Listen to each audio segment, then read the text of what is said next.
12 ফেব্রুয়ারি অনুষ্ঠিত নির্বাচনের দিন ঢাকা 13 আসনের শুরু থেকেই অস্বাভাবিক ও পরিকল্পিতভাবে উত্তেজনাপূর্ণ পরিবেশ সৃষ্টি করা হয়।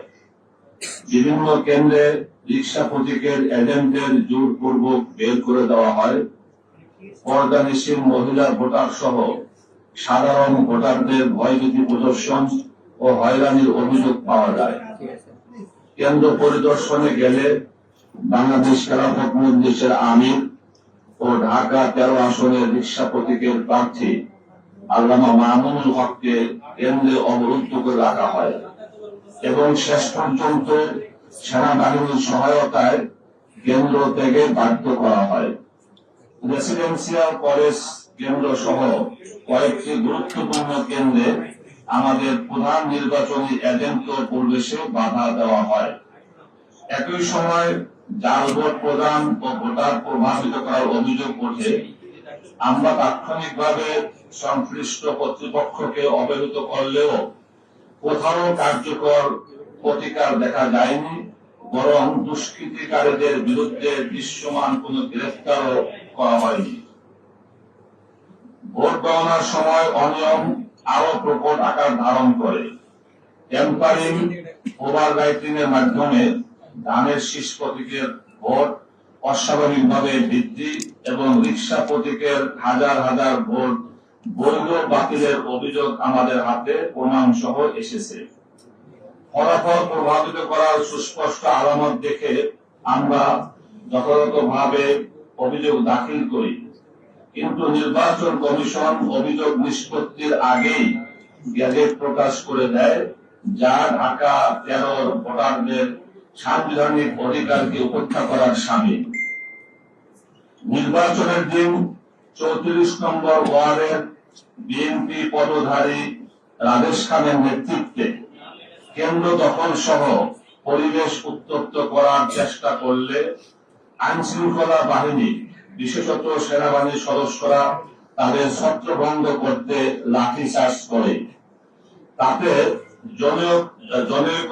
জনাব হায়দার আলী সহ অনেকে আহত হন এবং গতকাল 22 ফেব্রুয়ারি রাতে তিনি ইন্তেকাল করেন হাসপাতালে। পাঞ্জাবের জগতে একটি বিশ্বস্ত নাম, শাবাব এথনিক ওয়্যার। কিন্তু একটি প্রশ্ন অনিবার্য, কেন এমন পরিস্থিতি তৈরি হয়েছিল যেখানে একজন নাগরিক আইন শৃঙ্খলা বাহিনীর লাঠিচার্জে গুরুতর আহত হন? নির্বাচনকে ঘিরে কেন্দ্র এলাকায় যে উত্তেজনা ও প্রভাব বিস্তারের পরিবেশ সৃষ্টি হয়েছিল তা নিরপেক্ষ বিচার বিভাগে তদন্ত হওয়া জরুরি।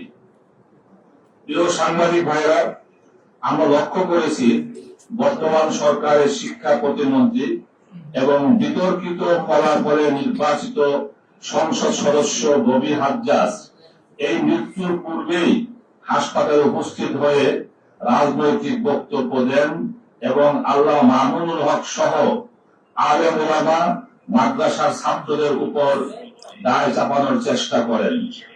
তদন্তের পূর্বেই রাজনৈতিক প্রতিপক্ষকে অভিযুক্ত করা এবং হুমকি সূচক ভাষায় বক্তব্য দেওয়া একজন দায়িত্বশীল মন্ত্রীর শোভা পায় না।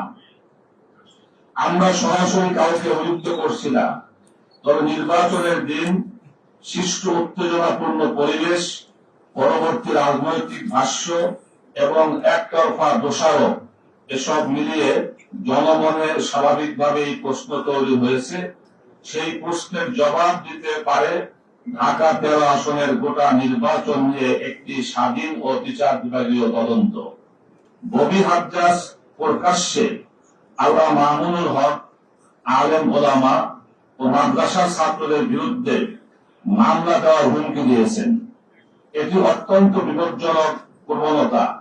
রাজনৈতিক মতভেদের কারণে ধর্মীয় নেতৃত্ব ও শিক্ষার্থীদের বিরুদ্ধে মামলা দিয়ে দমন করার ঘোষণা আইনের শাসন ও মানবাধিকারের পরিপন্থী। আমরা স্পষ্টভাবে জানাচ্ছি যে আলেম ওলামা ও মাদ্রাসার ছাত্রদের হয়রানির যে কোনো অপচেষ্টার বিরুদ্ধে দেশব্যাপী গণ প্রতিরোধ গড়ে তোলা হবে এবং তার দায়ভার সংশ্লিষ্ট মহলকেই বহন করতে হবে। রিক্সা প্রতীকের সমর্থক এজেন্ট বা নেতা কর্মীদের বিরুদ্ধে যদি মিথ্যা মামলা, গ্রেপ্তার বা হয়রানি করা হয়, তার পূর্ণ দায় সংশ্লিষ্ট কর্তৃপক্ষকে নিতে হবে। চোখের সামনে ফলাফল বিকৃত হওয়ার অভিযোগ থাকা সত্ত্বেও আমরা তাৎক্ষণিক কঠোর কর্মসূচিতে যাইনি, কারণ আমরা অস্থিতিশীলতা চাইনি।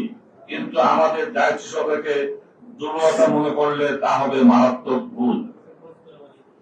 আমরা লক্ষ্য করছি রবি হাজ্জাজ, যিনি শেখ হাসিনার নিকটাত্মীয় এবং দীর্ঘদিন ধরে সেই রাজনৈতিক পরিবারের অংশ হিসেবে পরিচিত, এখন অপপ্রচার, চরিত্র হনন, প্রশাসনিক প্রভাব ব্যবহারের মাধ্যমে একই রাজনৈতিক সংস্কৃতির পুনরাবৃত্তি করছেন। অতীতের দমন বিরোধের রাজনীতি এদেশের মানুষ প্রত্যাখ্যান করেছে। সেই ধারার পুনরুজ্জীবন জনগণ মেনে নিবে না।